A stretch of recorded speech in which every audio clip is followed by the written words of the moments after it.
City और इतना फ़र्क है कि कोशिश ये की गई कि इसको एक यूनिफाइड तरीके से आगे लेकर चला जाए और पूरी मुल्क में एक यकसा निज़ाम तालीम जो है वो इम्प्लीमेंट हो और उसके तहत आगे जाके एजुकेशन सिस्टम्स को मज़ीद फ़रोग़ दिया जाए। हमारी एक हिस्ट्री है with regard to promoting educational reforms. Punjab के अंदर जब वज़ीर आज़म शहबाज शरीफ साहब चीफ मिनिस्टर थे तो उन्होंने टैलेंट को इनकरेज करने के लिए, स्टूडेंट्स को इनकरेज करने के लिए एजुकेशन सेक्टर के अंदर बहुत इन्वेस्ट किया, बहुत रिफॉर्म्स किए और यही नतीजा था। छोटा सा इनिशिएटिव उनका, मैं अगर लैपटॉप के इनिशिएटिव का जिक्र करूं, कोविड के अंदर हमारी इकॉनमी को एक बूस्ट मिला because people were working from home, online education चल रही थी और उसकी वजह ये थी कि लोगों के पास रिसोर्स अवेलेबल था in the form of laptops to be able to contribute. इसी तरह अगर आप देखें तो पाकिस्तान एजुकेशन एंडाउमेंट फ़ंड है, जो पहले पंजाब एजुकेशन एंडाउमेंट फ़ंड था, उसको वफाकी सतह के ऊपर इम्प्लीमेंट किया गया। बट हम अक्सर देखते हैं कि ये अच्छे इनिशिएटिव्स स्कॉलरशिप्स के हों, लैपटॉप्स के हों, स्टूडेंट्स को रिकग्नाइज करने के हों, पब्लिक सेक्टर यूनिवर्सिटी रिफॉर्म्स के हों, तो वो सूबे तक महदूद रह जाते हैं because every province has its own system of education और उसमें वफाक का रोल सिर्फ एक रेगुलेटर का है टू अ सर्टेन एक्सटेंट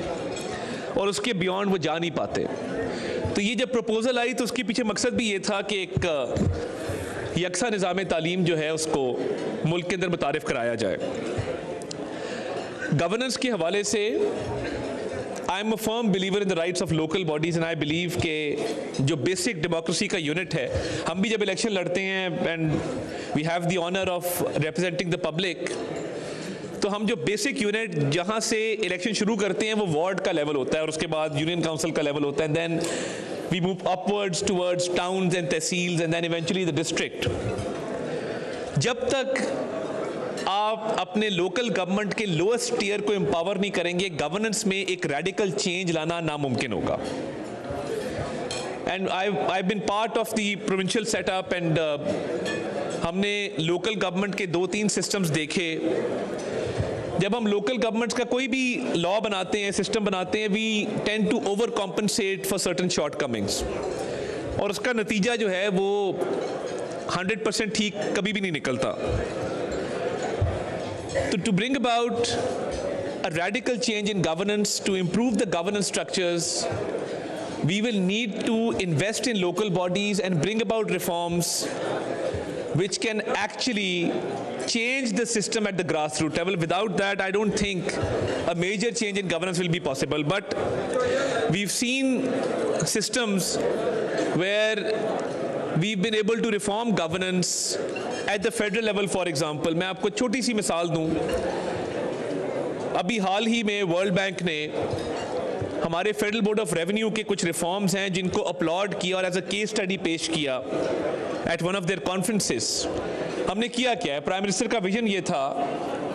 कि in order to improve governance सबसे पहले उस सेक्टर को पकड़ें जिसका सबसे पाला पड़ता है, that is the federal board of revenue which is the principal tax collecting agency in the country. तो उन्होंने FBR के ज़रिए कोशिश की कि डिजिटल सिस्टम्स के ज़रिए ऐसे रिफॉर्म्स लाए जाएं जहां पे ह्यूमन इंटरेक्शन कम हो और जो आपका इंटरफेस है उसके ज़रिए ट्रांसपेरेंसी और मेरिट को इंश्योर किया जाए। अब उसमें छोटा सा एक प्रोजेक्ट है हमारा which is the faceless appraisement system, जहाँ पे इंपोर्टर और एक्सपोर्टर को किसी ह्यूमन इंटरफेस से इंटरेक्ट नहीं करना पड़ता। It is an automatic system where your identity is masked and through that you are able to get your goods cleared through the customs. So एक छोटी सी मिसाल है कि गवर्नेंस की जब रिफॉर्म्स की हम बात करते हैं तो उसमें टेक्नोलॉजी का बहुत रोल है and the responsible use of technology and the optimum use of technology is of prime importance. तो मैं चौधरी साहब चाहूँगा ये कि आज जो आरा आई हैं, वाइस चांसलर यहाँ पे इकट्ठे हैं, रेक्टर्स मौजूद हैं, तो अगर आप एक हमें इन the form of a document अपनी सजेशंस और रिकमेंडेशंस या कुछ चार्टर ऑफ डिमांड्स आप हमें दे दें, तो we will make sure that the recommendations that have been made today are taken up at the policy level by the government through different divisions, ministries and departments and the provincial governments,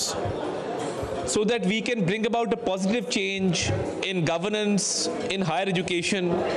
and in leadership. And I believe that you have a great role to play in shaping the future of this country, because the students which are enrolled at your universities, they are the future leaders of Pakistan. So the future of Pakistan is in your hands. और मैं ये समझता हूँ कि ये आप पे जिम्मेदारी भी एक आयद होती है कि फ्यूचर लीडर्स को ग्रूम करने में, उनको इक्विप करने में कि वो पाकिस्तान की इकोनॉमी, पाकिस्तान की ओवरऑल गवर्नेंस में पॉजिटिवली कैसे कंट्रीब्यूट करते हैं, उसमें आपका बहुत बड़ा किरदार है। तो मैं in conclusion I assure you कि एक तो ये बहुत अच्छा इनिशिएटिव है, एंड हम जो जो सजेशंस और रिकमेंडेशंस आपकी अडॉप्ट कर सके उस पे एक जॉइंट वर्किंग ग्रुप हम बना लेते हैं, and we can sit down together and work out the practical solutions which have been forwarded today and come up with a solution which is implementable by the government. Thank you very much for this opportunity. I am very grateful.